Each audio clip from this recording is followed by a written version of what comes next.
వాళ్ళలో పాల్గొంటూ పొందడానికి దేవుడు సహాయం చేయడం. మనం బైబిల్, పరిశుద్ధ బైబిల్ లేఖన భాగాల నుంచి కొన్ని లేఖన భాగాలు చూసుకొని బలలో పాల్గొంటూ పొందుతాం. రండి, దానియేలు గ్రంథము 6వ అధ్యాయం. దానియేలు గ్రంథము 6వ అధ్యాయము 10వ వచనము అందరము కలిసి చదువుకుందాం. దానియేలు గ్రంథము 6వ అధ్యాయము 10వ వచనం. ఇంటి శాసనము సంతకము చేయబడినని దానియేలు తెలుసుకునేదను. అతడు తన ఇంటికి వెళ్ళి యథాప్రకారము అనుదినము 3 మోకాళ్ళు ఉన్ని తన ఇంటి పై గది కిటికీలు యెరూషలేము తట్టునకు తెరవబడి ఉండగా తన దేవునికి ప్రార్థన చేయొచ్చు ఆయన్ను స్తుతించుచూ వచ్చెను. మనం ఆరాధన వర్తమానంలో దానియేలు ఎలాంటి దేవుణ్ణి స్తుతించుతూ వచ్చెను, లైటింగ్ కోసం దానియేలు ఎలాంటి దేవుణ్ణి స్తుతించుతూ వచ్చినో చూసాం, ఆరాధిస్తున్నాడో చూసినాం. దానియేలు ఆరాధిస్తున్న దేవుడు ఎలాంటి వాడు? మనకు రక్షణ ఇచ్చే దేవుడు. మొట్టమొదటిగా మనకి రక్షణ ఇచ్చాడు, మన పాపాలు అపరాధాలు నుంచి విడుదల ఇచ్చాడు. రెండవదిగా, మూడవదిగా సూచక్రియలు చేసే జరిగించిన దేవుడు. నాలుగవదిగా ఆశ్చర్యకార్యాలు జరిగించాడు. ఐదవదిగా జీవం లేని నీకు నాకు ఆత్మానుసారమైన జీవం ఇచ్చాడు.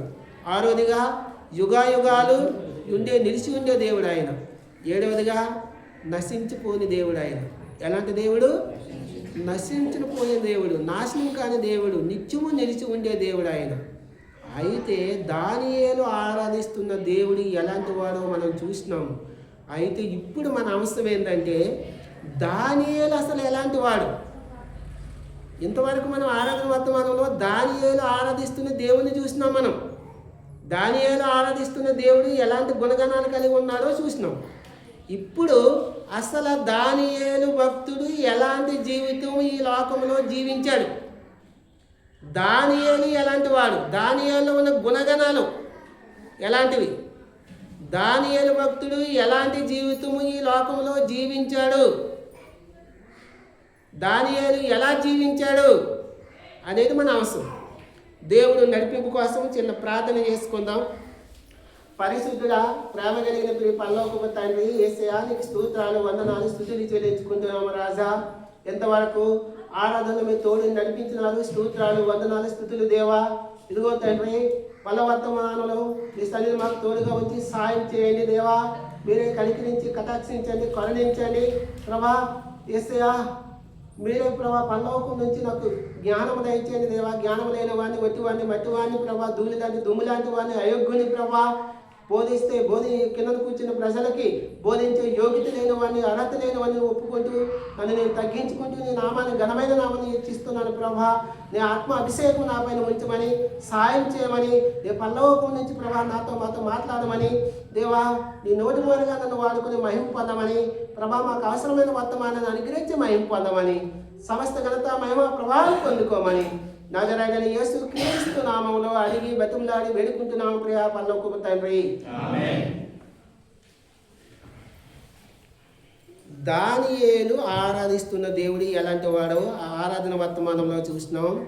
బల్ల వర్తమానంలో ఇప్పుడు దానియేలు భక్తుడు ఎలాంటి వాడు, దానియేలులో ఉన్న గుణగణాలు ఏంది, దానియేలు ఈ లోకంలో ఎలా జీవించాడు, దానియేలు భక్తుడు ఎలాంటి వాడు?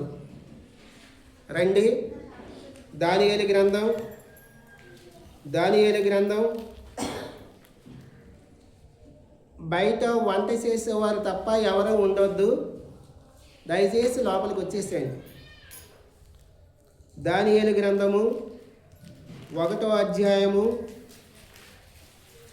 దానియేలు గ్రంథము 1వ అధ్యాయము 8వ వచనం చదవండి బిగ్గరగా. రాజు భుజించు భోజనమును పానము చేయు ద్రాక్షారసమును పుచ్చుకొని తన్ను అపవిత్రపరుచుకొనకూడదని దానియేలు ఉద్దేశించి తాను అపవిత్రుడు కాకుండానట్లు వాటిని పుచ్చుకొనకుండా సెలవివ్వమని నపుంసకుల అధిపతిని వేడుకొనగా. చాలు. దానియేలు ఎలాంటి జీవితం జీవిస్తున్నాడు, దానియేలు భక్తుడు ఎలాంటి వాడు? మొట్టమొదటిగా రాజులు పూజించే భోజనం నాకు వద్దు అని దాన్ని తిని నేను అపవిత్రపరచుకోకూడదు అనుకుని నిర్ణయం తీసుకున్నాడు. కాబట్టి మొట్టమొదటిగా దానియేలులో ఏమని చెప్పొచ్చింది? దానియేలు తన్ను తాను అపవిత్రపరచుకొనవాడు, అపవిత్రమైన జీవితానికి దూరంగా జీవిస్తున్నాడు దానియేలు. మొట్టమొదటిగా దానియేలు ఎలాంటి వ్యక్తి? ఈ లోకానికి అపవిత్ర జీవితానికి దూరంగా జీవిస్తున్నాడు. దానియేలు మొట్టమొదటిగా అపవిత్రమైన దాన్ని అసహించుకుంటున్నాడు, అపవిత్రమైన దాన్ని దూరంగా జీవిస్తున్నాడు, అపవిత్రతకు దూరంగా జీవిస్తున్నాడు. కాబట్టి ప్రియమైన దేవుని బిడ్డలారా, మనము గడిచిన వారం కాలంలో ఎన్నిసార్లు మన ఆలోచనల్లో, మన తలంపుల్లో, మన చూపుల్లో, మన అంతరంగంలో, మన హృదయంలో అపవిత్రమైన ఆలోచనలు ఎన్నో, అపవిత్రమైన క్రియలు ఎన్నోసార్లు జారిపోయి పడిపోయి ఉండొచ్చు. దానియేలు అలా జీవించట్లేదు. నాకు రాజులు భుజించే భోజనం అక్కర్లేదు, ఆ మాంసాహార భోజనం భుజించి నేను నిద్రమత్తుని కాకూడదు. మాంసాహార భోజనం భుజిస్తే నిద్ర పట్టుకుంటుందో పడుతుందన్నా? మస్తు నిద్ర వస్తుంది, జోగుతాం పడుతుంది. అంటే మెలకు కలిగే జీవితం ఉంటుందా, మెలకు లేని జీవితం ఉంటుందా? మెలకు లేని జీవితం. మనల్ని మనమే మర్చిపోతాం.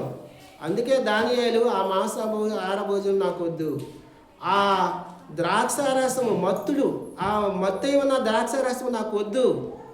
ఆ ద్రాక్షారసం అంటే మన ద్రాక్షారసం లాంటిది కాదండి, అది పులిపెట్టిన ద్రాక్షారసం, అది రాజులు తాగేది.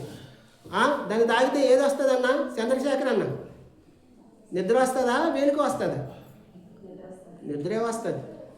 కాబట్టి ఆ అపవిత్రమైన జీవితము నాకొద్దు, నేను పవిత్రంగా జీవించాలి, ఈ లోకంలో నేను పవిత్రంగా జీవించాలి అని దానియేలు తీర్మానం చేసుకున్నాడు.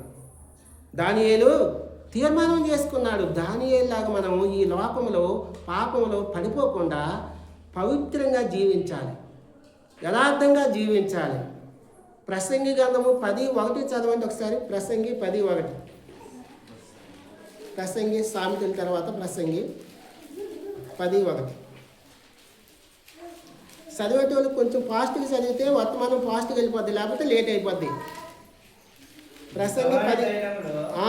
చచ్చిన ఈగల పరుల చేత చెడు వాసన కొట్టును, కొంచెం బుద్ధిహీనత త్రాసులో ఉంచిన యెడల జ్ఞానమును ఘనతను తేలగొట్టును. అది బుక్కావాని తైలములో సచ్చిన ఈగలు పరుల చేత అది చెడు వాసన కొట్టును. తైలమే ఉంది బుక్కావాని దగ్గర, ఏముంది? మంచి తైలమే, విలువైనదే. కానీ ఏం పడిందట? సచ్చిన ఈగ. మంచి ఈగలు కాదన్నా, చచ్చిపోయిన ఈగ. చచ్చిపోయిన శవం కొంప పడుతుందా, సెంటు వాసన వస్తుందా? కొంపే పడుతుంది, అపవిత్రం అయిపోతుంది. సచ్చిన ఈగ ఒక్కటే పడింది, తైలమంతా కొంప కొట్టింది, తైలమంతా చెడిపోతుంది. నా జీవితంలో మనము ఏమనుకుంటామో తెలుసా? ఈ ఒక్కరోజు, ఈ ఒక్క గడిలో చిన్న తప్పు చేస్తే ఏమైపోద్ది అనుకుంటాం. ఒక పిండి ఉందన్న, పిండి ఆ చిన్నదే, అంతెందుకు పాలు ఉంది, పాలలో తోడు ఎంత వేస్తామా? పాలు ఎంత ఉంటే తోడు ఎంత వేస్తామా? కొంచెం వేస్తామా? కొంచెం వేస్తాము. ఆ పాలు పెరుగ్గా మారేటప్పుడు కొంచెం వేస్తాం కదా, దాని కొంచెం ప్రభావమే పాలు మొత్తం పైన చూపించింది కదా. పురుషుని వద్ద కొంచెమైనా సరే, అపవిత్రమైన జీవితం కొంచెమైనా సరే, అది దేవుడికి ఇష్టకరంగా ఉండదు. మన జీవితం మొత్తం అపవిత్రం అయిపోతుంది. మనం ఒక్కసారే కదా తప్పు చేసినా, మనం ఒక్కసారే కదా చిన్న అబద్ధమన్నా, నేను ఒక్కసారే కదా చూడకూడని కార్యం చూసినా, నేను ఒక్క దినమే కదా అబద్ధమైన చూపు చూసినా అనుకోవచ్చు. ప్రేమైన దేవుని బిడ్డలారా, దానియేలు ఈ లోకంలో పవిత్రంగా జీవించాడు. అపవిత్రమైన దాన్ని ముట్టుకోలేదు, దూరంగా జీవించాడు. నేను కూడా, నువ్వు మనందరం కూడా అపవిత్రమైన దాని జోలికి పోకూడదు. ఈ ఒక్కరోజు సినిమా చూస్తే ఏమైపోద్ది అనుకుంటాం, ఈ ఒక్కసారి ఈ సీరియల్ చూస్తే ఏమైపోతుంది అనుకుంటాం, ఈ ఒక్కసారి దోస్తులతో ఒక్కరోజే కదా, ఇంతవరకు తాగలేదు కదా, ఒక్కసారి డ్రింక్ చేస్తే ఎట్లా ఉండాలి, అయిపోయింది. బుక్కావల తైలమే సచ్చినీయంగా ఒక్కటే పడింది, తైలమంతా కప్పుకొచ్చిపోయింది. నేనా జీవితం కూడా అపవిత్రమైపోతాం, చెడిపోతాం. కాబట్టి ప్రియమైన దేవుని బిడ్డలారా, మనము దానియేలు ఈ లోకంలో ఎలా జీవించాడో, తను తాను అపవిత్రపరచుకోకుండా పవిత్రంగా ఎలా ఉంచుకున్నాడో, మనం కూడా దేవుడు పరిశుద్ధుడు కనుక మనం కూడా పరిశుద్ధులుగా ఉండాలి. పరిశుద్ధత లేకుండా దేవుని చూసిట అసాధ్యం. పరిశుద్ధత లేకుండా దేవుని చూసిట అసాధ్యం. మనకు కొంచెం తప్పే కదా, కొంచెం తప్పు పెద్ద తప్పు లేదు. తప్పు అంటే తప్పే, చిన్న తప్పు పెద్ద తప్పు అలాగేమన్నదు. దేవుడు పరిశుద్ధుడు కనుక ఆయన త్వరలో రాబోతున్నాడు విధంగా ఆయనతో మనం యుగాలు ఉండబోతాం కనుక దేవుడు పరిశుద్ధుడు కనుక మనం కూడా పరిశుద్ధతను కాపాడుకొని యాత్రా జీవితంలో కొనసాగించాలి. ఈ యాత్రా జీవితంలో కొనసాగించాలి. అపవిత్రతలోకి జారిపోకూడదు, అపవిత్రకరమైన కార్యాలు చేయకూడదు, అపవిత్రమైన చోట్లకు మనము వెళ్ళకూడదు. దానియేలు నాకు వద్దు, రాజుని సేవించి ఆ భోజనం నాకు అక్కర్లేదు, నాకు శాకాహారం ఇవ్వు, నాకు తాగడానికి నీళ్ళు అంటున్నాడు. దానియేలాగా నువ్వును నేను మనమందరం జీవించాలి, పవిత్రతను కాపాడుకోవాలి, పరిశుద్ధంగా ఈ లోకంలో జీవించాలి, అపవిత్రతకు దూరంగా వెళ్ళిపోవాలి, అపవిత్రకు దూరంగా వెళ్ళిపోవాలి. నేటి కాలంలో యవనస్తులు చూడండి, ఆ అపవిత్రతకు దూరంగా వెళ్ళిపోవాలని అనుకుంటున్నాం కదా, మనం ఎంత చెప్తామో అంత ధైర్యంగా వెళ్ళిపోతాం. ఎంత చెప్పినా, నా పిల్లలైనా మన పిల్లలైనా అందరి పిల్లలు సెల్ ఫోన్ జోలికి వెళ్ళొద్దురా అంటే ఎంత చెప్తే అంత ఎక్కువ చూస్తారు. ఆన్లైన్ గేమ్స్, సెల్ ఫోన్లో బెట్టింగ్స్, సెల్ ఫోన్లో వచ్చే చాలా రకాల అది ఏమంటారు అవన్నీ చాలా అపవిత్రమైన కార్యాలు బానిసలైపోతున్నారు. యవన కాలంలో యవన బిడ్డలు పవిత్రంగా జీవించి పరలోక రాజ్యానికి వెళ్ళవలసిన బిడ్డలు అపవిత్రమైపోతున్నారు, సెల్ ఫోన్కి బంధకాలు అయిపోతున్నారు, సెల్ ఫోన్లో బంధించబడుతున్నారు. ఇన్స్టాగ్రామ్, ఫేస్బుక్లో బుక్ అయిపోతున్నారు. ఒక ఆమె నేపాలంట, ఈ మధ్యన జరిగిందంటే ఒక 3-4 months బ్యాక్ ఆ నేపాల్ ఫేస్బుక్లో ఇన్స్టాగ్రామ్లో ఒక ఆయన పరిశ్రమ అయ్యాడు, హైదరాబాద్ అయింది. అతను కూడా నేపాలి, ఈమెది కూడా నేపాలి. ఆమెకి వివాహం అయింది, పిల్లలు ఉన్నారు. పిల్లలు ఉంటే ఆ పరిస్థితి ఏమైంది, వీళ్ళిద్దరికి ప్రేమగా మారింది. ఏదో మోసం మాటలు చెప్పాడు, నమ్మాడు, వచ్చింది, హైదరాబాద్ వచ్చేసింది పిల్లలు. అతను ఏం చేస్తాడు, ఒక 1 వారం రోజుల తర్వాత ఆమెని చంపి ముక్కలు చేసి సూట్ కేసులో పెట్టేసి దూరం పడేసి. అపవిత్రమైన జీవితం, పాపం జీవితం. ప్రియమైన దేవుని బిడ్డలారా, మనం ఆ అపవిత్రమైన జీవితానికి, పాపం జీవితానికి దూరంగా ఉండాలి. ముఖ్యంగా నేటి కాలంలో చాలా మంది దేంట్లో బంధించబడ్డారంటే సెల్ ఫోన్లో బంధించబడి ఉన్నాం. ప్రతి దానికి నొక్కుడే, ఏమొస్తుందో సాటింగ్ నొక్కుడు, అదే సమయాన్ని వ్యక్తపరుచుకుంటున్నాం. దానియేలు తన యాత్రా జీవితంలో, తన జీవితంలో అపవిత్రమైన దానికి ముట్టుకోకుండా దూరంగా పారిపోయాడు, పరిశుద్ధంగా జీవిస్తున్నాడు. మనం కూడా పరిశుద్ధంగా జీవించాలి. మొట్టమొదటి. రెండవ చూద్దాం, దానియేలు ఎలా జీవిస్తున్నాడు, దానియేలు ఎలాంటి వ్యక్తి. దానియేలు గ్రంథము 6వ అధ్యాయము 10వ వచనం చదవండి, బిగ్గరగా చదవండి. 6వ అధ్యాయం 10వ వచనం. దానియేలు గ్రంథము 6వ అధ్యాయము 10వ వచనం. ఇట్టి శాసనము సంతకం చేయబడినని దానియేలు తెలుసుకొనెను. తన ఇంటికి వెళ్ళి యథాప్రకారంగా అనుదినము కుమారు మోకాల్లోని తన ఇంటి పైకెక్కిలు యెరూషలేము తట్టునకు తెరవబడి ఉండగా తన దేవునికి ప్రార్థన చేయించు ఆయనను స్తుతించుచు వచ్చెను. దీని ద్వారా మనం ఏం చేసి చాలా పాయింట్లు చెప్పొచ్చు.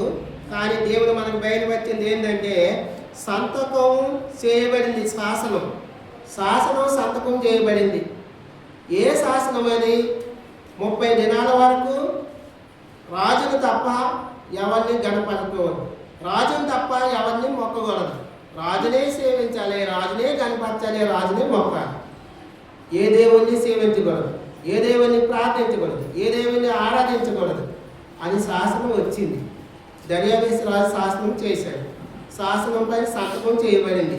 శాసనం పైన సంతకం చేయబడిన తర్వాత ఆ శాసనం పైన సంతకం చేయబడిన విషయము దానియేలుకు తెలుసా లేదా? తెలుసు. ఎందుకు తెలుసు? ఆ దర్యావేశు రాజ్యంలో 120 మంది అధికారులు ఉన్నారు, 3 ప్రధానులు ఉన్నారు. ఆ ముగ్గురులో ముఖ్యులు ఎవరు? దానియేలే ముఖ్యుడు. ఆ ముగ్గురులో దానియేలే ముఖ్యుడు. అయితే దానియేలు తన జీవితంలో తన పదవి పైన, తన అధికారం పైన ఆధారపడ్డాడా? దేవుని పైన ఆధారపడ్డాడు. దేవుని పైన ఆధారపడి జీవిస్తున్నాడు దానియేలు. రెండవది తను ముఖ్య అధికారి, ముఖ్యుడు. 120 మంది అధికారులు ఉన్నారు, 3 ప్రధానులు ఉన్నారు. ఆ ముగ్గురులో దానియేలు ప్రైమ్ మినిస్టర్ అనుకోండి.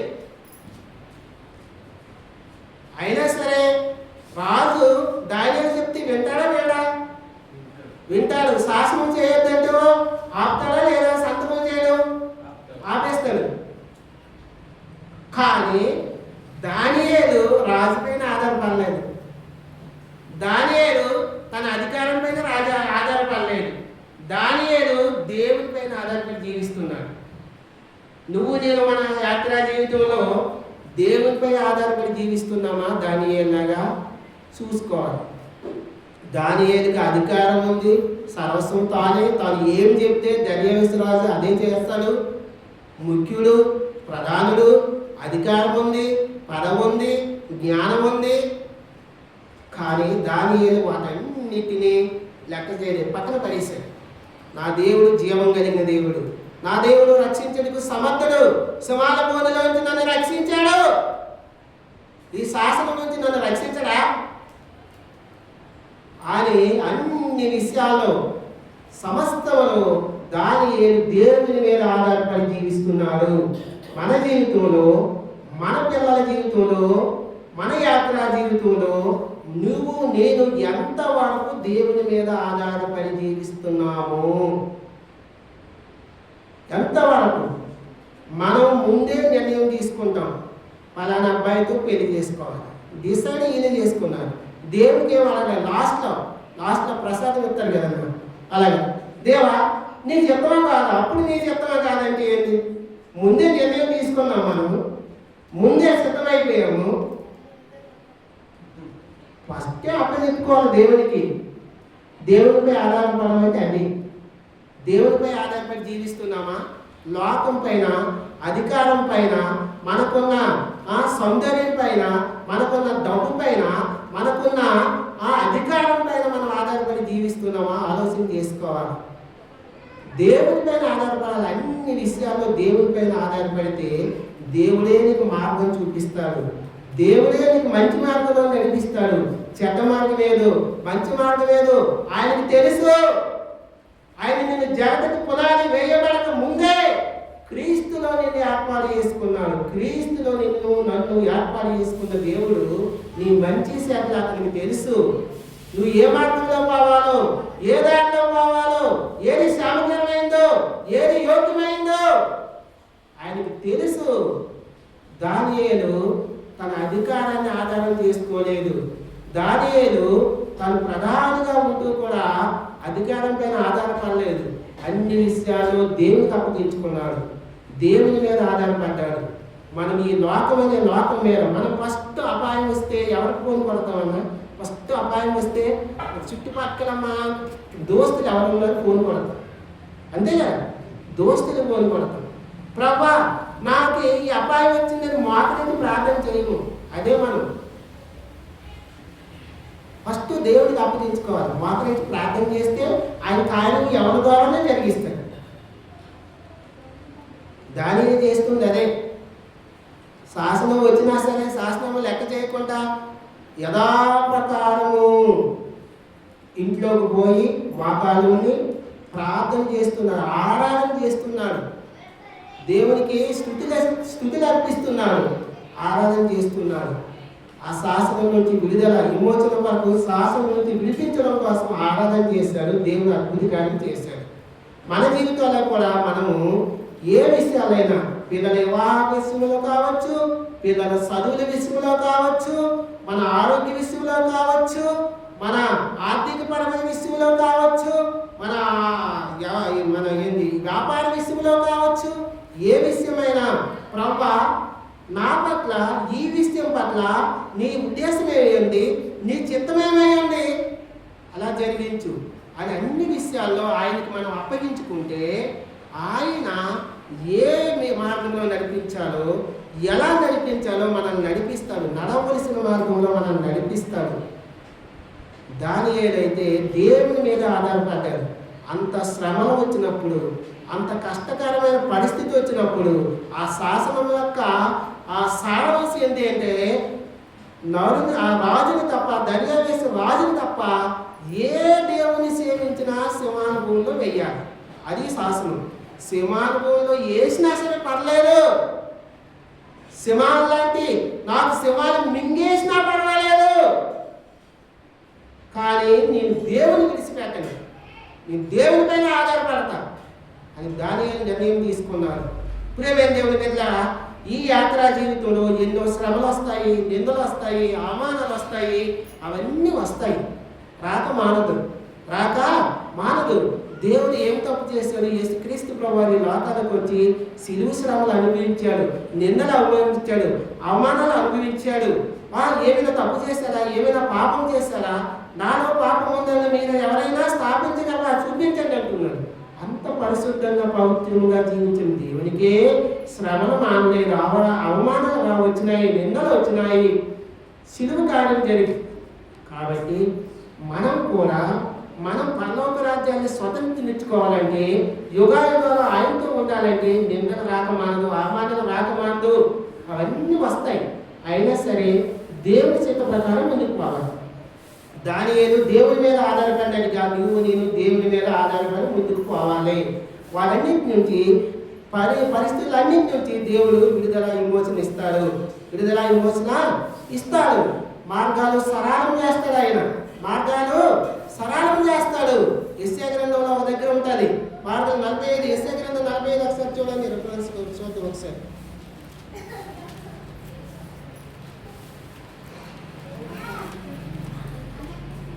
యెషయా గ్రంథం 45:2 చదవండి.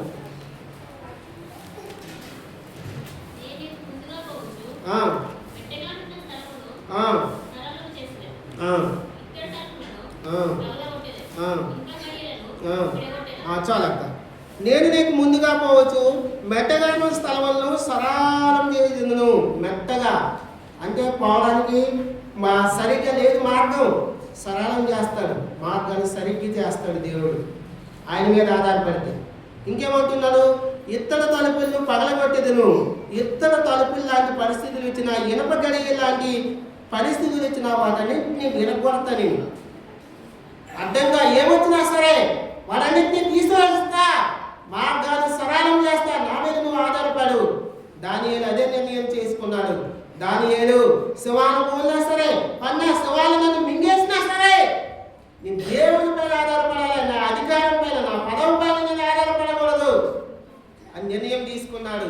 ప్రియమైన దేవుని వెళ్ళారా, దానియేలులాగా మనం మనుషుల పైన, అధికారం పైన, ఉద్యోగం పైన, ఆస్తుల పైన, దేని పైన, పిల్లల పైన, భార్య పైన, భర్త పైన ఎవరిని ఆధారపడద్దు.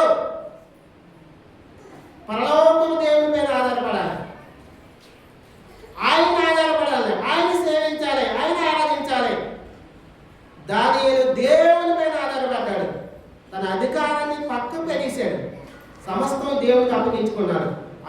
సింహాల పోల్లోంచి సింహాల లాంటి పరిస్థితులు, ఇనుప గడియ లాంటి అడ్డం వచ్చిన మార్గాలు సరళం చేస్తాడు దేవుడు. కాబట్టి మార్గాలు సరళం చేయాలంటే మనం దేవుని పైన ఆధారపడాలి. దానియేలు మొట్టమొదటిగా ఎలా జీవించాడు ఈ లోకంలో? దానియేలు మొట్టమొదటిగా కొంచెం టైం అవుతుంది ఏమనుకోవద్దు, ఒక 10 నిమిషాలు ఎక్కువ అవుతుంది. ఓకే, దానియేలు ఈ లోకంలో ఎలా జీవించాడు? అపవిత్రమైన దానికి దూరంగా జీవించాడు, పరిశుద్ధంగా జీవించాడు. రెండవది, దానియేలు ఈ లోకంలో ఎలా జీవించాడు? దేవుని పైన ఆధారపడ్డాడు అన్ని విషయాల్లో. నువ్వు నేను కూడా దేవునిపై ఆధారపడుతున్నావా? మనుషులపైన ఆధారపడుతున్నావా?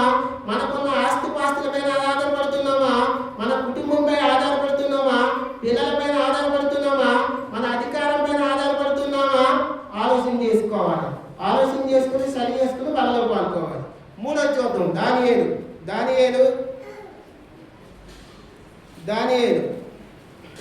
దానియేలు గ్రంథము 6:22 చూడండి. దానియేలు గ్రంథము 6:22 వచనం. 6వ అధ్యాయం.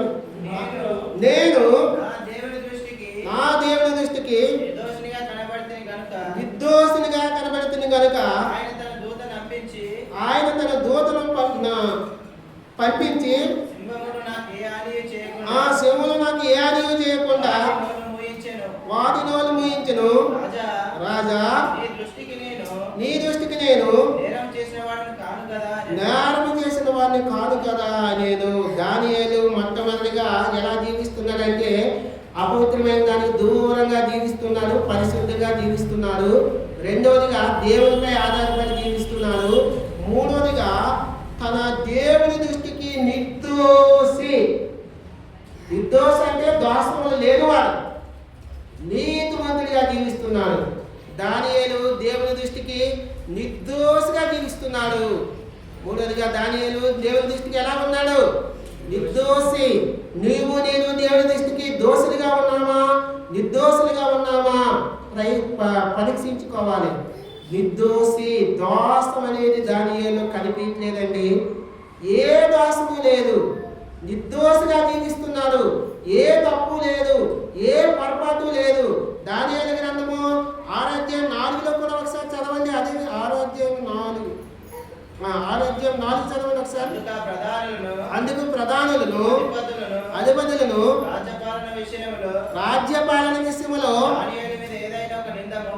దానియేలు మీద ఏదైనా నింద మోపవాలని ఉంటే తగిన హేతు కనిపెట్టుచుండిరి గాని దానియేలు నమ్మకస్తుడై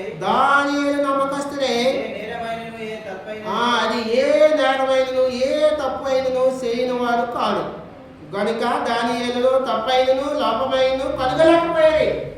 ఇంకా మిగతా అధికారులు ముఖ్యులు ఉన్నారు కదా, వాళ్ళు దానియేలులో చూశారు. చూస్తే ఏమైనా దోషం ఉందా, ఏమైనా తప్పు ఉందా, ఏమైనా నింద ఉందా? ఏమి లేదు. దానియేలు అన్ని విషయాల్లో నిర్దోషిగా దేవునికి నమ్మకస్తుడిగా జీవిస్తున్నాం, నమ్మకస్తుడిగా జీవిస్తున్నాం. ఇది ఎవరిస్తున్నారు సాక్ష్యము? 120 మంది అధికారులు, ముగ్గురు, ఇంకో 2 ప్రధానులు ఉన్నారు కదా, వాళ్ళు చెప్తున్న మాట. దానియేలులో ఏ లోపమైనా ఉందా, ఏ తప్పైనా ఉందా? దేవునికి నమ్మకస్తుడిగా జీవిస్తున్నాడు. నువ్వు నేను దేవునికి నమ్మకస్తుడిగా జీవిస్తున్నామా? నమ్మకాన్ని కోల్పోతున్నామా? నీవు నిర్దోషులుగా జీవిస్తున్నామా, దోషులుగా జీవిస్తున్నామా? మన దోషాలు, మన అపరాధాలు చాలా ఉన్నాయి. 1 కాదు, 1, 2 కాదు. మనం మోసం మాటలు చెప్తాం, మనం అబద్ధ మాటలు చెప్తాం, అసూయ ఉంటుంది మనలో పాపం ఉంటుంది, మనలో శత్రుత్వం ఉంటుంది. ఇవన్నీ మన దోషాలు. 1, 2 కాదు, అనేకమైన దోషాలు ఉంటాయి. దానియేలైతే దేవునికి నమ్మకస్తుడిగా, నిర్దోషిగా, ఏ దోషము లేనివాడిగా నీతిమంతుడిగా జీవిస్తున్నాడు. సామెతల గ్రంథం 15:29 చూడండి ఒకసారి. సామెతల గ్రంథం 15:29. దానికంటే ముందు ఒకటి మత్తయి సువార్త చూడమ్మా.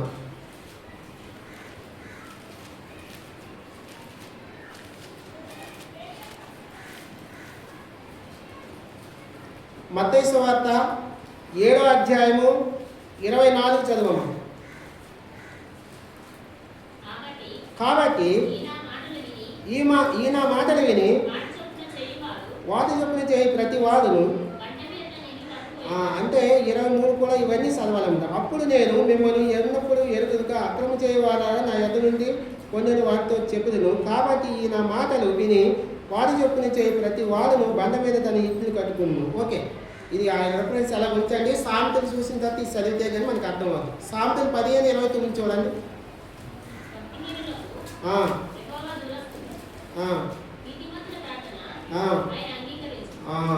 నీతిమంతుల ప్రార్థన ఆయన అంగీకరించును. దానియేలు నీతిమంతుడిగా ఉన్నాడు, ఆయన ప్రార్థన ఆలకించి అంగీకరించాడు. ఇంకా దానియేలు అదే సామెతల గ్రంథం 10:30 చూడండి ఒకసారి. నీతిమంతుడు ఎన్నడూ కదిలించబడడు. నీతిమంతుడు స్థిరంగా ఉన్నాడు. ఉపద్రవం వచ్చినా తనకి చుట్టూ ఎలాంటి గాలి లాంటి తుఫాను వచ్చినా అలలు వచ్చినా ఏమి వచ్చినా సరే నీతిమంతుడు కదలక స్థిరంగా ఉంటాడు. దానియేలు పైన ఒక ఉపద్రవం లాంటి పరిస్థితి వచ్చింది, సింహాసనంలో వేయాలిప్పుడు, అయినా సరే దానియేలు కదిలిపోలేదు, జరిగిపోలేదు, స్థిరంగా ఉన్నాడు. ఎందుకంటే తెలుసా, ఆయన దోషం లేదు, తప్పు లేదు, అపరాధం లేదు, నమ్మకస్తుడిగా ఉన్నాడు, నీతిమంతుడిగా ఉన్నాడు. అప్పుడు నీతిమంతుడు ఏం చేస్తాడు? ఇప్పుడు మత్తయి సువార్త, నీతిమంతుడు బండ మీద తన ఇల్లు కట్టుకుండు. నీతిమంతుడు ఏం చేస్తాడు? బండ మీద ఇల్లు కట్టుకుంటే ఎట్లా ఉంటుంది? తుఫాను వస్తే పడిపోద్దా? గాలి వస్తే పడిపోద్దా?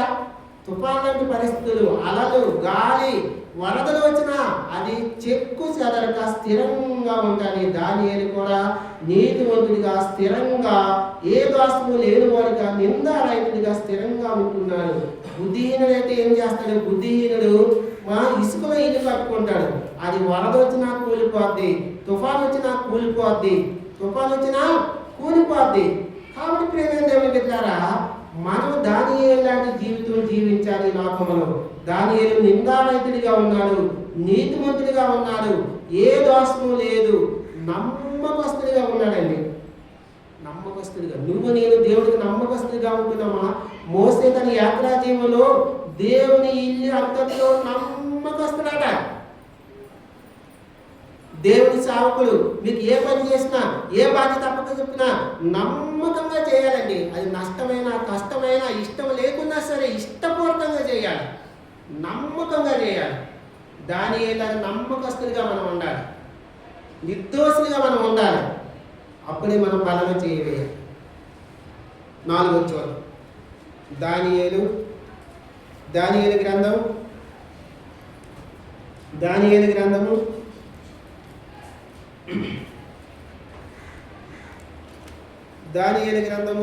6వ అధ్యాయము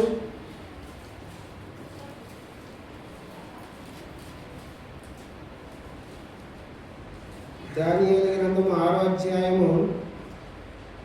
ఇది అయిపోయింది కదన్నా. ఇప్పుడు మనకి ఎన్ని మాటలు చెప్పుకున్నాం మనం?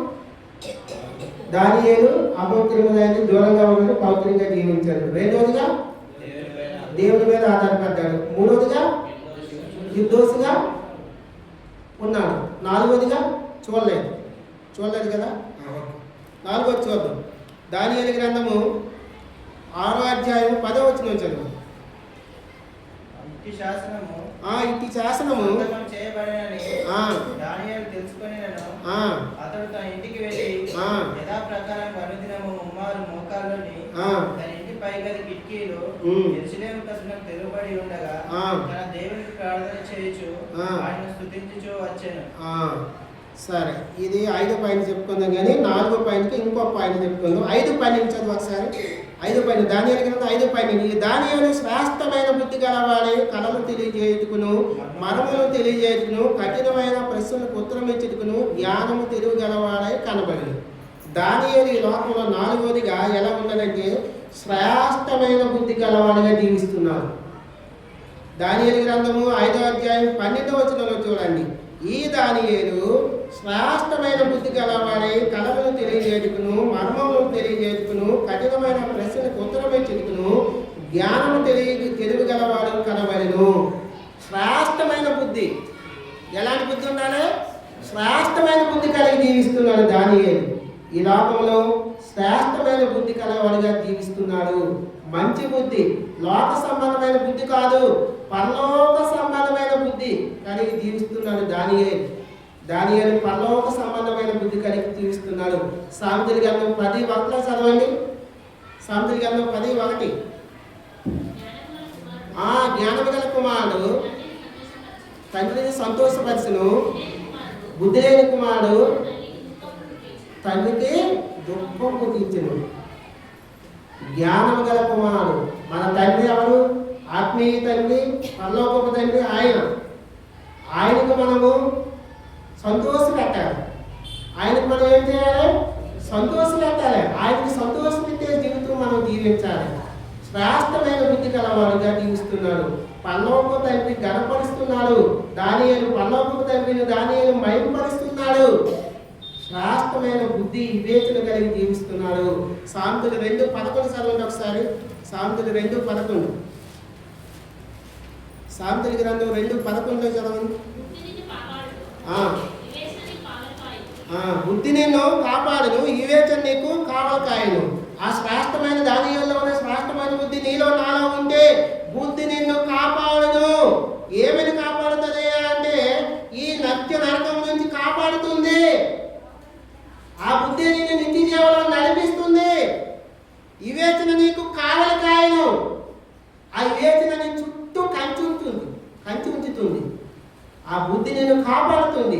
ఈ పాపంలో పడిపోకుండా, ఈ నిత్య నరకంలో కాలిపోకుండా బుద్ధి కలిగి జీవిస్తే, ఆ శ్రేష్టమైన బుద్ధి కలిగి జీవిస్తే నిన్ను, నన్ను, నీ బుద్ధి, నా బుద్ధి మనల్ని కాపాడుతుంది. ఆ నిత్య నరకం నుంచి కాపాడుతుంది. బుద్ధిగల కుమారుడు తండ్రిని సంతోషపెట్టినట్లుగా నేను శ్రేష్టమైన బుద్ధి కలిగి ఆ పరలోకపు తండ్రిని గణపరచాలి. ఆ పరలోకపు తండ్రిని సంతోషపెట్టేవారుగా జీవించాలి. ఈ సామెతల గ్రంథంలో ఒక యవనస్తుడు ఉన్నారు. 7:7 చూడండి. 7వ అధ్యాయం 7. సామెతలు 7:7. జ్ఞానము లేని వారి మధ్యను, యవనుల మధ్యను బుద్ధి లేని పరిచయవాడు నాకు కనబడదు. ఈ బుద్ధి లేని పరిచయవాడు ఏం చేస్తాడు? అపవిత్రమైన జీవితం జీవిస్తున్నాడు. అపవిత్రమైన కార్యాలు చేస్తున్నాడు. పాప కార్యాలు చేస్తున్నాడు. బుద్ధి లేని వాడు. నీకు నాకు దేవుడు బుద్ధినిచ్చాడు, జ్ఞానం ఇచ్చాడు. మనము పరలోకపు తండ్రిని సంతోష పెట్టాలి. ఆ శ్రేష్టమైన బుద్ధి కలిగి మనల్ని మనం కాపాడుకోవాలి. ఆ నిత్య నరకం నుంచి కాపాడుకోవాలి. నువ్వు నేను తప్పించబడాలంటే, ఆ నిత్య నరకం నుంచి, ఆ అగ్నిగుండం నుంచి మనం తప్పించుకోవాలంటే మనం బుద్ధి కలిగి జీవించాలి. మనం వివేచన కలిగి జీవించాలి. బుద్ధి లేని యవనస్తుడు స్త్రీలను వెంటాడుతున్నాడు. అపవిత్రమైన జీవితము, అసాంఘిక కార్యాలు చేస్తున్నాడు, పాపాన్ని జుడుకుంటున్నాడు. దేవుడు నిన్ను, నన్ను ఆ జిగడగల దొంగ ఊబుల నుంచి ఆయన లేవనెత్తాడు. మనం పవిత్రంగా, పరిశుద్ధంగా జీవించాలి. బుద్ధి కలిగి జీవించాలి. బుద్ధిహీనులుగా జీవించకూడదు. బుద్ధిమంతుడు బండ మీద తన ఇంటిని కట్టుకున్నట్టుగా మనం కూడా కట్టుకోవాలి. క్రీస్తు అనే బండ. ఆ బండ ఎవరు? క్రీస్తు అనే బండ. ఆ బండ పైన నువ్వు నేను జీవిస్తే వరద వచ్చినా, గాలి వచ్చినా, తుఫాను వచ్చినా, ఏం వచ్చినా కదలక నిత్యము నిలిచి ఉంటాము, స్థిరంగా ఉంటాము. దానియేలాగా శ్రేష్టమైన బుద్ధి కలిగి మనం జీవించాలి. దానియేలాగా శ్రేష్టమైన బుద్ధి కలిగి మనం జీవించాలి. మనం కదలకూడదు, స్థిరంగా ఉండాలి. వరదల లాంటి పరిస్థితులు వస్తాయి, శ్రమలు వస్తాయి, ఇబ్బందులు వస్తాయి, అనారోగ్య పరిస్థితులు వస్తాయి. అయినా సరే మనం ఆయన విశ్వాసం కలిగి స్థిరమైన బుద్ధి కలిగి జీవించాలి. అప్పుడే మనం దానియేలాగా జీవిస్తే మనం దేవుడికి సాయం చేస్తాం. 5వ చూద్దాం. దానియేలు గ్రంథము 10వ అధ్యాయం చూడండి ఒకసారి. దానియేలు గ్రంథము 10వ అధ్యాయము 11వ వచనం చదవండి. దానియేలు నీవు బహుప్రియుడవు కనుక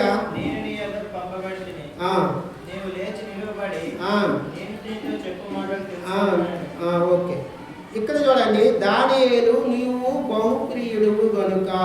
దానియేలు దేవునికి ప్రియమైన వాడిగా జీవిస్తున్నాడు. బహుప్రియుడు.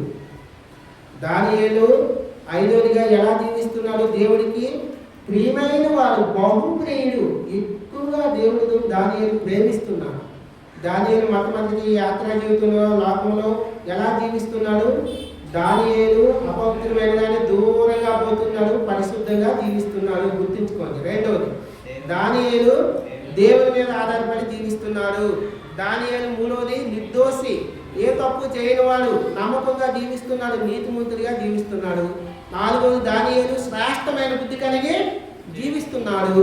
ఐదవది, దానియేలు దేవునికి బహు ప్రియమైన వాడుగా జీవిస్తున్నాడు. మరి నువ్వు నేను దేవునికి బహు ప్రియమైన వాడుగా జీవిస్తున్నామా? బహు విరోధిగా జీవిస్తున్నామా? ఇష్టుడిగా జీవిస్తున్నామా? దేవునికి దూరస్తులుగా జీవిస్తున్నామా? సరి చేసుకోవాలి. దానియేలు అయితే దేవుడికి బహు ప్రియమైన వాడు, దేవుడికి ఇష్టుడిగా జీవిస్తున్నాడు. మరి మన కార్యాలు దేవునికి ఇష్టంగా ఉన్నాయా? మన ప్రవర్తన దేవునికి ఇష్టకరంగా ఉందా? మన క్రియలు దేవునికి ఇష్టకరంగా ఉందా? మన ఆలోచన విధానం దేవునికి ఇష్టకరంగా ఉందా అని చూసుకోవాలి. ఒక తండ్రికి ఇద్దరు కుమారులు ఉన్నారు. ఇద్దరు కుమారులు, ఒక కుమారుడేమో తనకు నచ్చినట్టు జీవిస్తున్నాడు, బానిస అయిపోయాడు, తాగుడికి బానిస అయిపోయాడు, పేకాడికి బానిస అయిపోయాడు, అపవిత్రమైన జీవితానికి బానిస అయిపోయాడు, దొంగతనానికి బానిస అయిపోయాడు, మోసానికి బానిస అయిపోయాడు, అసాంఘిక కార్యాలు చేయడానికి బానిస అయిపోయాడు, దోపిడీకి బానిస అయిపోయాడు. ఈ లోకానుసారంగా అపవిత్రమైన అన్ని కార్యాలు చేస్తున్నాడు. మరి అప్పుడు మనం దేవుడికి ఇష్టడిగా బహుప్రియమైన వారిగా జీవిస్తామా? జీవించలేమే? జీవించగలమా? ఆ కార్యాలు మనలో ఉంటే జీవించగలమా? ఇంకో కుమారుడు ఏం చేస్తున్నాడు? అంటే తండ్రికి విధేయత చూపిస్తున్నాడు, తండ్రికి లోబడుతున్నాడు, తండ్రి మాటకి దాటిపోవడం లేదు. తండ్రి ఏం చెప్తే అది చేస్తున్నాడు, తండ్రి గర్వపరుస్తున్నాడు, తండ్రి మైపరుస్తున్నాడు, అన్ని విషయాలు తండ్రి చిత్తానుసారంగా చేస్తున్నాడు, తండ్రి మాటకి విధేయత చూపిస్తున్నాడు. ఎవరు ఇష్టంగా ఉంటారు దేవుడికి? ఈ రెండో వ్యక్తి మన వ్యక్త రెండో వ్యక్తి. నువ్వు నేను మన యాత్రా జీవితంలో మన దేవునికి గణపరిచేవారిగా, మహింపరిచేవారిగా మన ప్రవర్తన అంతట్లో ఎలా జీవిస్తున్నాం?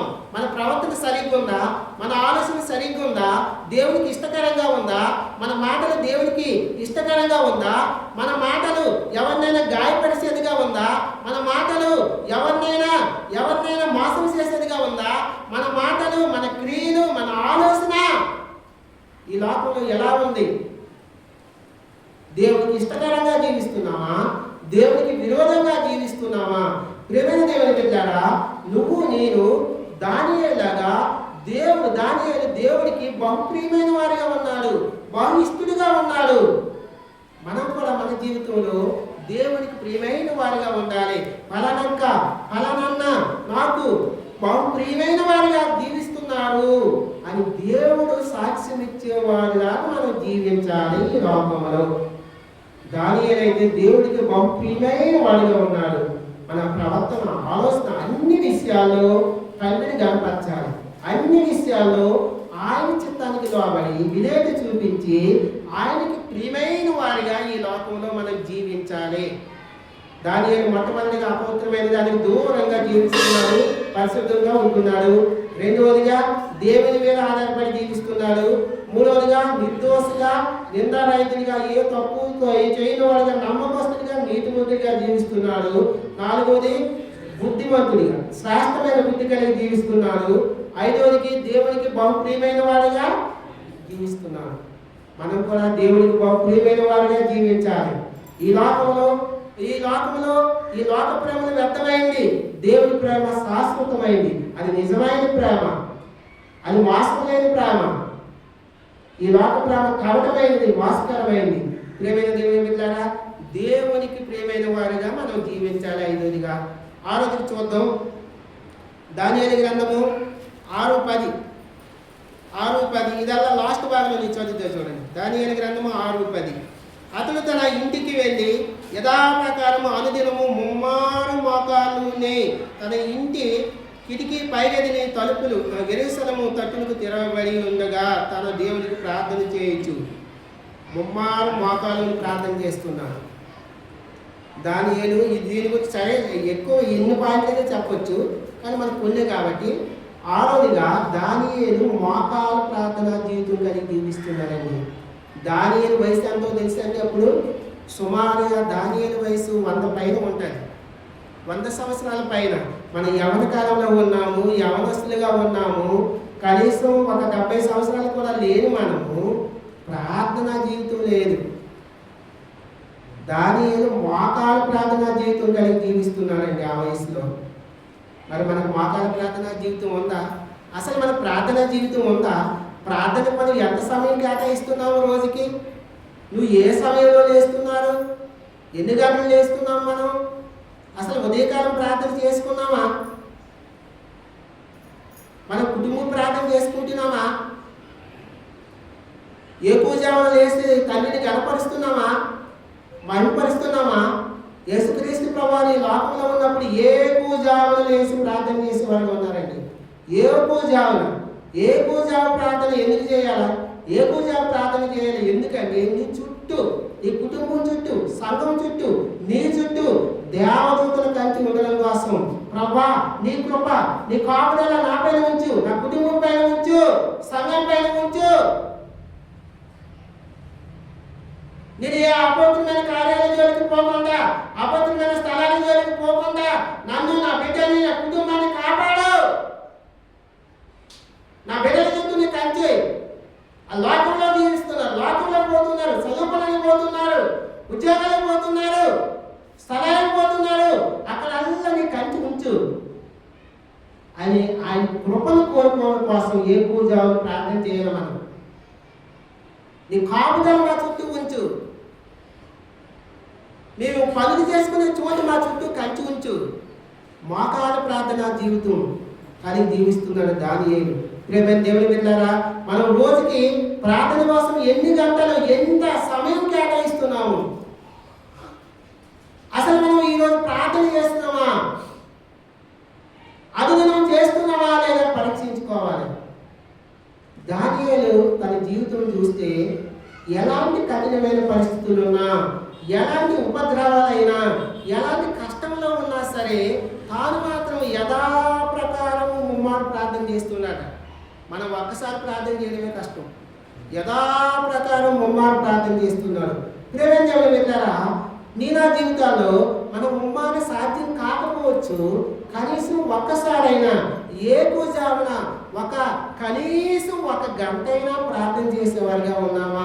సంఘ క్షేమం కోసం, కుటుంబాల క్షేమం కోసం, మన బిడ్డల క్షేమం కోసం, మన క్షేమం కోసం, మన దేశ క్షేమం కోసము, రక్షణ లేని ఆత్మల రక్షణ కోసము ప్రార్థించేవారిగా ఉన్నామా? ఈ దినం నుంచి మనం తీర్మానం చేసుకోవాలి. ప్రభా నశించే ఆత్మల కోసం, నశించే ఆత్మలు రక్షించడం కోసం ఈ లోకానికి నువ్వు వచ్చావయ్యా, నన్ను రక్షించుకున్నావు. నేను ఈనాటి నుంచైనా నా బంధువులు, నా రక్త సంబంధులు, నా కుటుంబము, సంఘంలో రక్షణ లేని వారి కోసము, రక్షణ కోసము నేను ప్రార్థించేవాడిగా ఉంటాను. ఏ పూజావనే దానియేలు మోకాల ప్రార్థన జీవితం కలిగి నేను జీవిస్తానని తీర్మానం చేసుకోవాలి. దానియేలు అయితే ఆ వృద్ధాప్యంలో కూడా ముమ్మారు మోకాళ్ళను ప్రార్థిస్తుంటున్నాడు, దేవుని గణపరుస్తున్నాడు, దేవుని ప్రార్థిస్తున్నాడు, విన్నపాలు తెలియజేస్తున్నాడు. ప్రేమ దేవుని బిడ్డలారా, మనం కూడా ప్రార్థనా జీవితం, ఆరాధన జీవితం మన యాత్రా జీవితంలో చాలా చాలా ఇంపార్టెంట్. ప్రార్థన లేదంటే మనం క్రైస్తవులు ఎలాగవుతామండి? ప్రార్థనా జీవితం లేకపోతే క్రైస్తవులు ఎలా అవుతుంది? ప్రార్థన అనేది ఇంపార్టెంట్. మనం దేవుడు ప్రార్థించాలి, మన విన్నపాలు తెలియజేయాలి, మన విజ్ఞాపనలు తెలియజేయాలి. ఆయన ప్రార్థించేవారిగా ఉండాలి.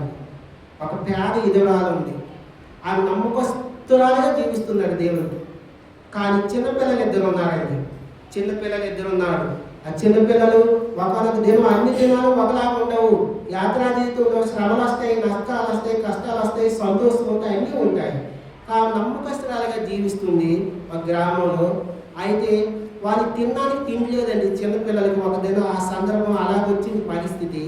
అప్పుడేమో అదే గ్రామంలో ఒక కిరాణా షాపుకు పోయి కొన్ని వస్తువులు అరువు తీసుకుందాం అనుకో, ఏమంటారు దాన్ని అడుగు, ముద్ర. ఆ ముద్ర తీసుకుందామని పోయిందండి. ముద్ర తీసుకుందామని పోతే ఆ షాప్ అయినా ఈమె చర్చికి వెళ్తాదని తెలుసు.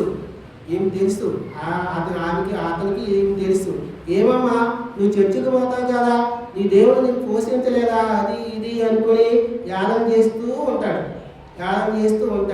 పరిస్థితి ఇలా చెప్తుంది. అయితే నేను సరుకులు ఇస్తాను కానీ ఒక పేపర్ తీసుకోమా, పేపర్ పైన రాసివు, ఏం కావాలో రాసివని పేపర్ పైన రాసి ఇవ్వమన్నాడు. పేపర్ పైన రాసి ఇచ్చాడు. అయితే ఒక కండిషన్ పెట్టాడు షాప్ అయినా, ఇదిగో తల్లి ఈ పేపరు ఎంత బరువు ఉంటే అన్ని వస్తువులు నీకు. పేపర్ ఎంత బరువు ఉంటుంది? ఆ 10 కేజీలు బరువు ఉంటుందా? పేపర్ ఎంత బరువు ఉంటే అంత బరువు వస్తువులు ఇస్తామని ఈమె విశ్వాసంతో రాసి ఇచ్చిందండి. పేపర్ ఈ పక్క పెట్టాడు, వస్తువులు వేస్తున్నాడు కానీ అది ఎన్ని వస్తువులు వేసినా కదలట్లేదు. తక్కిడు ఎన్ని వస్తువులు వేసినా తక్కిడి కదలట్లేదు. అన్నీ కావలసిన పప్పులు ఉప్పులు అన్నీ వేసాడు. అందరూ వస్తున్నారు, వచ్చారు షాప్కి, వ్యాపారం అంటే అందరూ కిరాణా దుకాణానికి అందరూ వచ్చారు కొనుక్కు. అందరూ చూస్తున్నారు, విచిత్రంగా చూస్తున్నారు. ఎన్ని వేసినా ఆ తక్కిడి కదలటం మెరగదు. చాలా వస్తువులు కావాల్సినవన్నీ వచ్చారు. అమ్మా ఫస్ట్ నువ్వు ఇదిగో ఈ వస్తువులన్నీ బ్యాగ్లో వేసుకొని ముందుకు పో, నువ్వు పో అమ్మా, ఇదిగో బ్యాగ్లో వేసుకొని మొత్తం సర్దిపోయాడు. తర్వాత వెళ్ళిపోయింది అత్త. అసలు ఈ పేపర్లో అందరూ వెళ్ళిపోయింది అత్త, ఈ పేపర్లో ఏమి రాసి ఇచ్చిందని చూశాడు.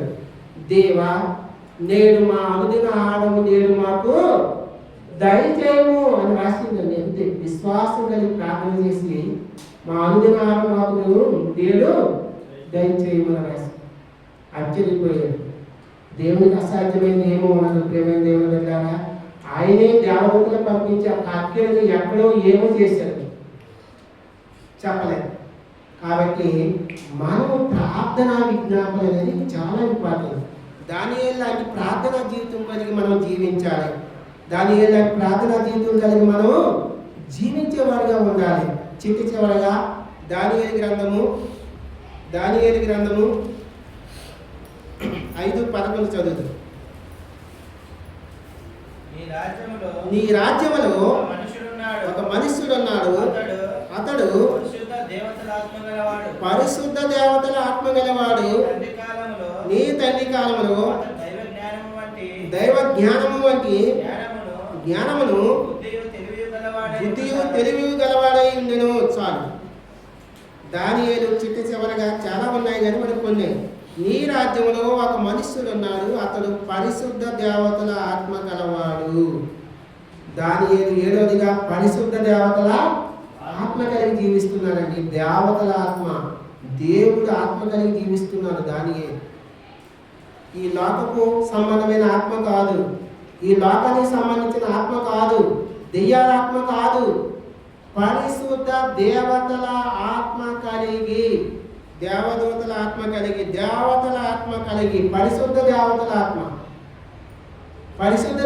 ఆత్మ కలిగి జీవిస్తున్నాడు దానియేలు. అందుకే ఆయన ఏ కలభావమైనా చెప్పగలడు. పరిశుద్ధ దేవతలు, పరలోక సంబంధమైన దేవతలు యొక్క జ్ఞానము కలిగి జీవిస్తున్నాడు దానియేలు. నువ్వు నేను కూడా ఆ పరిశుద్ధాత్మ, దేవుని యొక్క పరిశుద్ధాత్మను కలిగి మనం జీవించాలి. మనం ఈ లోక సంబంధమైన ఈ లోకం వైపు చూడకుండా దేవుని యొక్క పరిశుద్ధాత్మ శక్తిని పొందుకునేవారుగా మనం జీవించాలి. దేవాన్ని పరిశుద్ధాత్మ శక్తిని నాకు అనుగ్రహించని ప్రార్థన చేసుకోవాలి. దేవుని యొక్క ఆత్మ కలిగి మనం జీవించాలి. మనం ఈ లోక సంబంధమైన ఆత్మను కలిగి జీవించకూడదు. దేవుని పరిశుద్ధాత్మ, పరిశుద్ధ దేవతల ఆత్మ కలిగి దానియేలుగా నేను జీవించాలి. దానియేలు ఒక ఇద్దరు వ్యక్తులు చూడండి. సౌలు ఉన్నాడు, దావీదు ఉన్నాడు. ఇద్దరు దావీదు సౌలుకి ఏమవుతాడు? అల్లుడే అవుతాడు. సొంత కుమార్తెని ఇచ్చాడు. అయినా సరే దావీదును సౌలు తరుముతూనే ఉన్నాడు. ఎందుకు తరుముతున్నాడు అంటే దావీదు మీద దేవుని యొక్క ఆత్మ పోయింది, దెయ్యపు ఆత్మ వచ్చింది, అపవిత్రమైన ఆత్మ వచ్చింది. దావీదు అందుకే సౌలు మీదకి అపవిత్రమైన ఆత్మ వచ్చింది. అందుకే దావీదుని తరుముతూ ఉన్నాడు, దావీదుని తరుముతూ ఉన్నాడండి. దేవుని ఆత్మ ఎందుకు పోయిందంటే దేవుడు సమూయేలు ప్రవక్త చెప్పాడు, సౌలు నువ్వు వెళ్ళి పలానా చోటికి వెళ్ళి ఉండు, 7వ దినాన నేను వస్తాను అన్నప్పుడు సౌలు అతన్ని తిరస్కరించి దహన బలి అర్పించాడు. దహన బలి అర్పించకూడదు కదా, దహన బలి ఎవరు అర్పించాలి? ప్రధాన యాజకుడు అర్పించాలి. దేవుని మాటకి విధేయత చూపించలేదు. అప్పటి నుంచి దురాత్మ వచ్చేసిందండి సౌలు పైకి, సొంత అల్లుండి. ఇంకో విషయంలో దావీదు గొలియాతుని చంపిన తర్వాత ప్రజలు గణపరుస్తున్నాడు దావీదుని. సౌలుకి 1000 కొలది, దావీదుకి 10,000 కొలది. ఆ ఒక్క మాట అండి, ఆ ఒక్క మాట అసూయ వచ్చింది. ఆ ఒక్క మాటకి ఏమి దావీదు యోగుడు కాదా 10,000 మంది అని చెప్పడం? ఎందుకంటే 40 డేస్ నుంచి సవాలు చేస్తున్నాడు గొలియాతు, నేను ఒక్కనే వస్తా, మీరు ఎవరైనా రండి. సవాలు చేసినప్పుడు ఆ క్లిష్టమైన పరిస్థితుల్లో ఉన్నప్పుడు ఇజ్రాయెల్ ప్రజల్ని పక్షాన బాలుడైన దావీదు వెళ్ళి గొలియాతుని చంపే ప్రజలు దావీదుని గణపరచడంలో తప్పు లేదు. కానీ ఆ ఒక్క విషయంలో అసూయ వచ్చేసిందట సౌలుకి దావీదు పైన ఏమొచ్చేసింది? అసూయ వచ్చింది.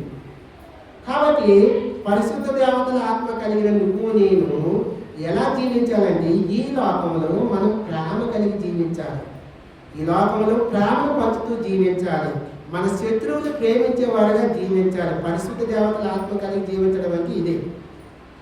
శత్రువులను క్షమించి ప్రేమించి ప్రేమ కలిగి జీవించాలి. దావీదు చూడండి, మహారాజు దావీదు సౌలు 2 సార్లు సిక్కినా సరే తను ఏం ముట్టుకోలేదు. దేవుడే చూసుకుంటాడు, దేవుడికి అప్పగిస్తాడు. పరిశుద్ధ దేవతల ఆత్మ కలిగి జీవించడం అంటే మన శత్రువులు మనం క్షమించాలి, అందరినీ ప్రేమించాలి, సమాధానం కలిగి జీవించాలి. అప్పుడే దేవుని ఆత్మ మనలో ఉన్నట్టుగా, లేకపోతే దురాత్మ మనలో ఉన్నట్టుగా. మనం అలా జీవిస్తున్నామా లేదా సరి చేసుకోవాలి. దానియేలు లోకంలో ఎలా జీవించాలంటే ముగిస్తున్నాను, ఒకసారి రిమైండ్ చేసుకుందాం. దానియేలు చెప్పండి, మొట్టమొదటిగా దానియేలు లోకంలో ఎలా జీవిస్తున్నాడు? అపవిత్రమైన దానికి దూరంగా ఉంటున్నాడు, పరిశుద్ధంగా జీవిస్తున్నాడు. రెండోది దానియేలు నిర్దోషిగా, దానియేలు దేవుని పైన ఆధారపడుతున్నాడు. మూడోది నిర్దోషిగా, నిందారహితుడిగా, నీతిమంతుడిగా జీవిస్తున్నాడు. నాలుగోదిగా శ్రేష్టమైన బుద్ధి కలిగి జీవిస్తున్నాడు. ఐదవదిగా దేవుడికి బహుప్రీతిగా జీవిస్తున్నాడు, ఇష్టడిగా జీవిస్తున్నాడు. ఆరోదిగా మాతాల ప్రార్థన జీవితం కలిగి జీవిస్తున్నాడు. ఏడవదిగా పరిశుద్ధ దేవతల ఆత్మ కలిగి జీవిస్తున్నాడు. మనము ఈ వారం నుంచి గడిచిన వారం నుంచి ఈ 8 డేస్ 7 డేస్ ఎక్కడెక్కడ తప్పిపోయామా, ఏ విషయాల్లో తప్పిపోయామా మనం సరి చేసుకొని, ఏ విషయాల్లో దానియేలు లాంటి జీవితం మనలో లేదో, ఎక్కడ తప్పిపోయామో ఎక్కడ చేరిపోయామో సరి చేసుకొని ఆయన క్షమించమని అడిగితే ఆయన కనికరి సంపూర్ణంగా కనికరిస్తాడు. ఆయన రక్తప్రాసలో మనం నడిపించి పరిశుద్ధపరిచి పవిత్రపరిచాడు. ఆ విధంగా దానియేలు లాంటి జీవితం నేను జీవిస్తానయ్యా ప్రభా, ఈనాటి నుంచి దానియేలు లాంటి జీవితం నేను జీవిస్తానని మనం తీర్మానం చేసుకుని ముందుకు సాగాలి. దానియేలు లాంటి జీవితం నాలో లేదు అని యథార్థంగా ఒప్పుకోవాలి. అతిక్రమలు దాచిపెట్టేవాడు వద్దలను దాన్ని ఒప్పుకొని విడిచిపెట్టేవాడు దేవుని కనికరాన్ని పొందినట్టుగా దేవుని యొక్క కనికరాన్ని పొంది దానియేలు లాంటి జీవితం నిజంగా నాలో లేదయ్యా అని ఒప్పుకొని ఈ నాటి నుంచైనా నేను దానియేలు లాగా జీవిస్తానని తీర్మానం చేసుకొని దానియేలు లాంటి జీవితం జీవించడం కోసం తీర్మానం చేసుకొని మనల్ని మనం పరీక్ష చేసుకుందాం. మోకరించండి.